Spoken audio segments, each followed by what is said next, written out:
esportivo. Vou falar um pouco agora do paciente jovem que não teve trauma, ou seja, aquele paciente que tem dor nos joelhos, não observou nenhum trauma assim significativo, né? Então é aquele paciente que é corredor, ou aquele paciente que pratica seus esportes não tão competitivos, mas que apresentam dores articulares, dores nos joelhos principalmente, né? Esses pacientes necessitam observar se essa dor, a característica da dor, né? Então às vezes tem pacientes que têm dores noturnas, ou às vezes pacientes que têm dores ao subir escada, tem dores sem traumas. Essas características das dores são muito importantes ao serem relatadas ao profissional, porque diante desses relatos nós fazemos já um pré-diagnóstico, seria assim. É evidente que o mais importante é a anamnese e o exame físico, né? Então, geralmente são pacientes jovens que chegam com essas queixas ao ortopedista, e essas dores, quando elas são anterior, normalmente nós podemos pensar a dor patelofemoral. Essas dores patelofemorais, elas são alterações mecânicas, né, do aparelho extensor, que são produzidos pelo tendão quadricipital e a patela, né, e o tendão patelar. Então esse complexo, que é o aparelho extensor, muitas vezes ele tem pequenos desvios, e esses pequenos desvios eles são muito importantes e produzem consequências, por conta de que esses desvios da implantação do tendão patelar, por exemplo, na tuberosidade da tíbia, ela pode trazer como consequência uma lateralização da patela. Quando nós temos um ângulo Q invertido, ou seja, alterado esse ângulo, que ele deve ser simétrico, quando existe alteração desse ângulo, a patela lateraliza e ela esbarra a sua face articular, ela esbarra no côndilo femoral, na tróclea, né? Acarretando o desgaste da patela.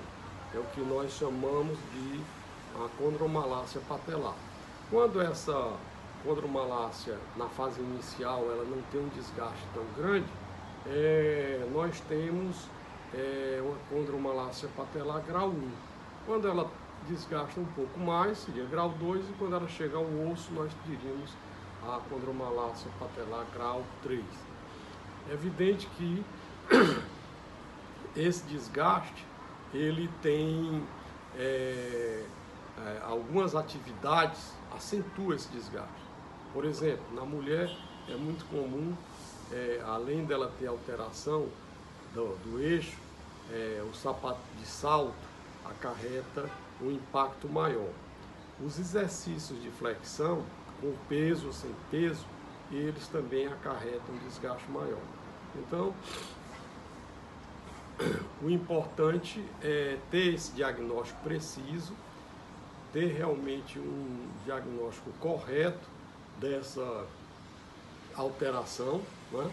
Então, quando temos um diagnóstico de que o problema desse paciente é uma condromalácia, quando nós temos um diagnóstico de que existe alteração do ângulo, né, do ângulo Q, quando existe alteração de desvio dessa patela, e que quando nós verificamos que existe esse desgaste, se a alteração não for tão acentuada, o tratamento conservador é o tratamento de eleição, ou seja, tratamento fisioterápico para reforçar o vasto medial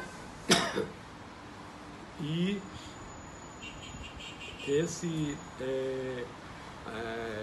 tirando desse paciente essas atividades de exercícios que acarrete agachamentos, né? Que são a flexão, às vezes que eles em academias que fazem com peso. Outra coisa também muito importante, os degraus, né? As escadas.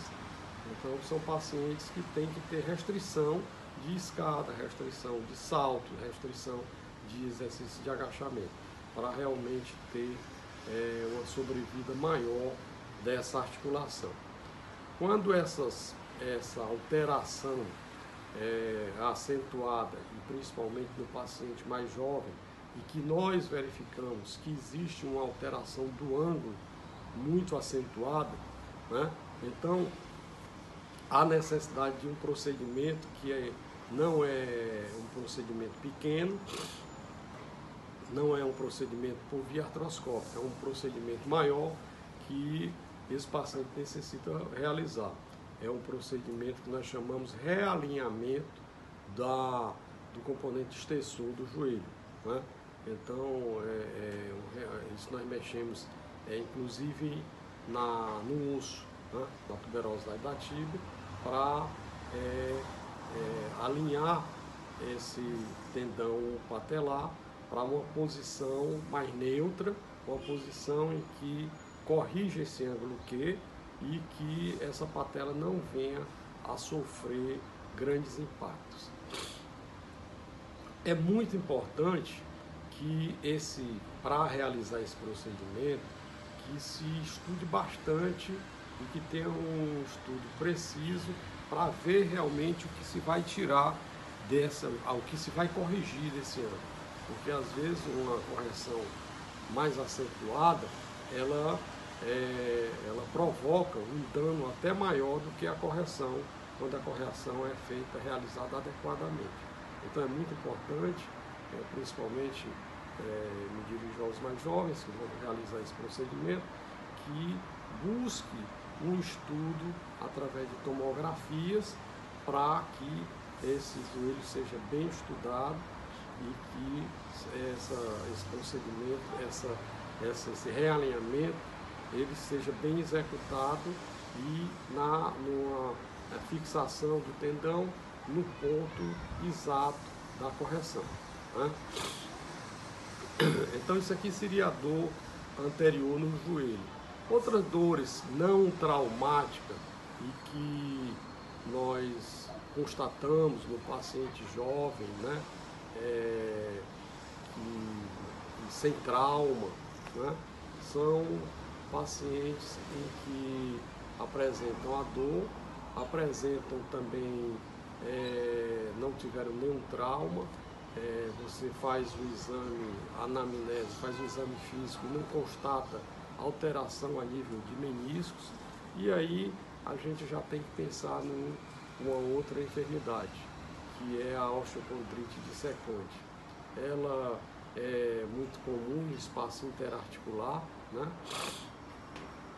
E que é um deslocamento de cartilagem, uma lesão ali a nível da cartilagem, e que quando ela é uma lesão pequena, que o corpo livre seja, às vezes se desloca, né? Ele acarreta essa lesão, ela solta e transforma essa pequena cartilagem no corpo livre articular e provocando atritos que muitas vezes provocam dano também à cartilagem e a dor e o estalido, e algumas vezes chega até ao travamento da articulação. É muito importante o diagnóstico dessa lesão e como solucionar esse problema, né? Eu sempre falo que para se ter uma boa solução, nós devemos ter um diagnóstico preciso, um diagnóstico exato. Então, quando esse diagnóstico é realizado, que nós constatamos a lesão e que nós constatamos quando é uma lesão simples, em que já houve o deslocamento, o procedimento é muito simples.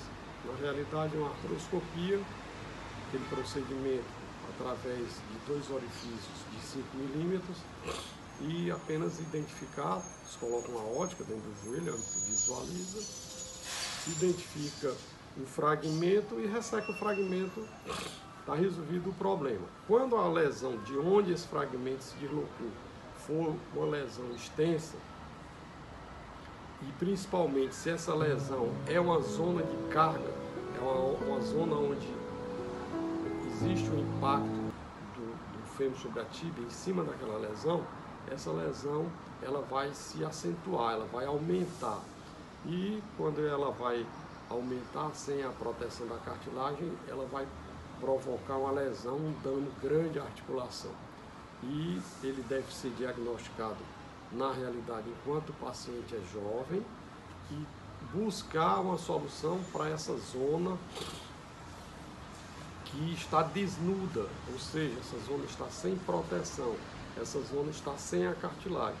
Então existem hoje mecanismos cirúrgicos de substituição ou transposição de cartilagem, tirando cartilagem naquela zona que não tem carga, onde não vai fazer falta, e transpondo essa cartilagem para essa zona de carga, né?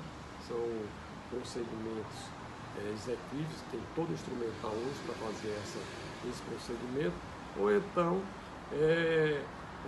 hoje existem outras substâncias, né, que são membranas artificiais, em que se coloca, se faz o procedimento fazendo a transposição também.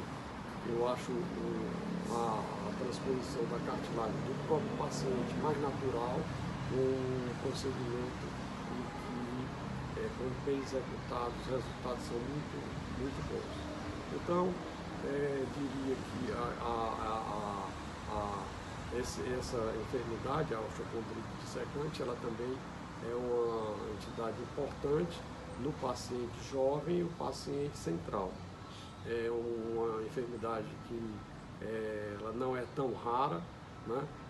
Nós temos, muitas vezes o paciente não tem sintoma nenhum, mas quando tem o sintoma tem que ser diagnosticado precocemente e tratado precocemente.